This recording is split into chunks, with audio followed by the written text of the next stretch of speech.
The galaxy had long known the power of its many species. The Zorathians, a race of towering reptilian warriors, were renowned for their strength and advanced technology. The Grakthar, a race of enormous insectoid beings, could conquer worlds with sheer numbers and relentless will.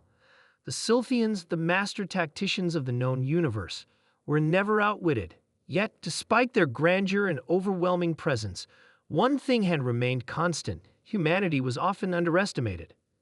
The Galactic Senate had received reports of a new human fleet on the Outer Rim, a small flotilla that had somehow managed to gather some attention among the most powerful species in the galaxy. Whispers and laughs circulated in hushed tones in the vast halls of intergalactic power. The humans were so small, so seemingly insignificant. It wasn't uncommon for entire fleets of superior species to wipe out humanity's meager forces in mere hours. The so-called Tiny Army, as it was called, was no match for the might of the universe's most fearsome races. But something was different this time. Humanity had a plan, a strategy, a secret weapon they hadn't yet revealed. The Grakthar laughed the loudest. Their towering insectoid forms filled the space station's command room. Their mandibles clicked with derision as they reviewed the human fleet's composition. "Look at them," one Grakthar commander sneered, his voice a deep, resonating hum. "A few ships? They can't possibly think they stand a chance against us."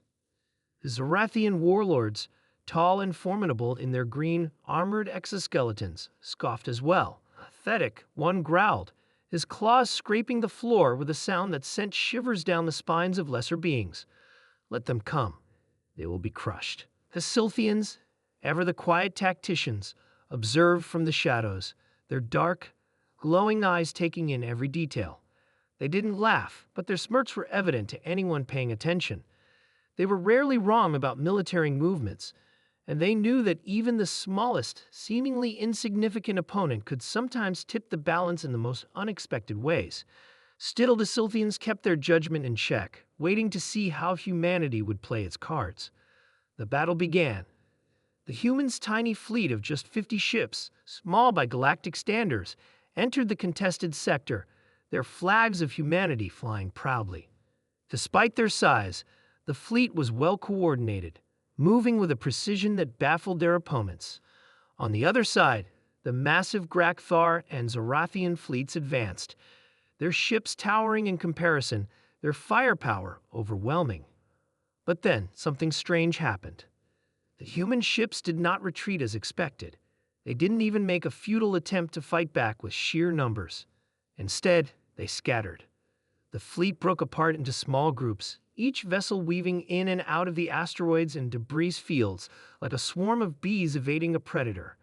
The Grakthar and Zorathian commanders barked orders to fire, but the humans were too fast. For hours, the battle raged, but the human ships danced and dodged in ways no one had expected. The enemy fleets became increasingly frustrated, unable to land a direct hit, even with their advanced targeting systems.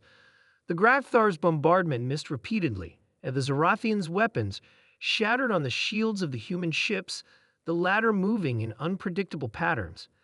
Then, without warning, the human ships made their move. Coordinating with near-perfect synchronization, they launched a barrage of highly targeted missiles, each one aimed with terrifying precision.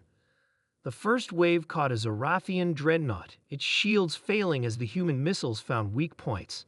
Explosions erupted on the massive ship's hull. "What in the universe?" one of the Zorathian commanders muttered, his voice cracking with disbelief. The Zorathians were known for their impenetrable shields and heavily armored hulls, yet here were these tiny ships, seemingly insignificant, bringing them to their knees.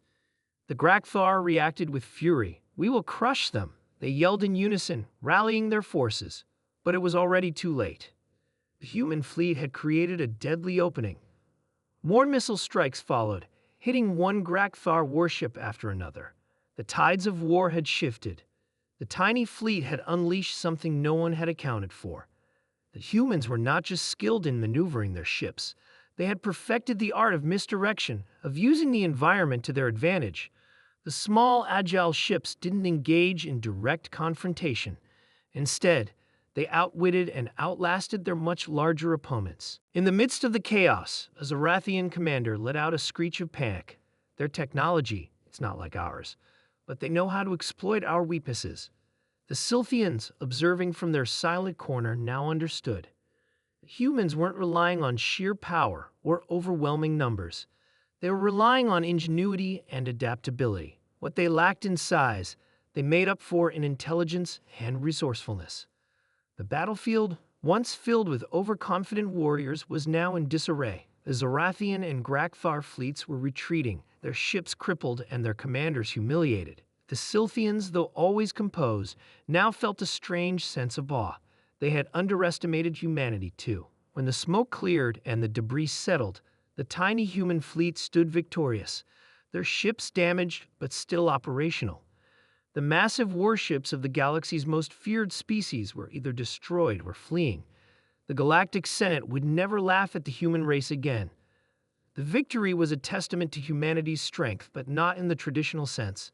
It wasn't about sized power or advanced technology. It was about will, intelligence, and an unyielding spirit. The human fleet had faced seemingly insurmountable odds and had emerged victorious, not through brute force, but through sheer cunning. From that day forward, the galaxy learned a valuable lesson. Never underestimate the humans.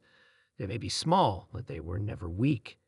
And when the time came, they would always fight with everything they had, and they would always win.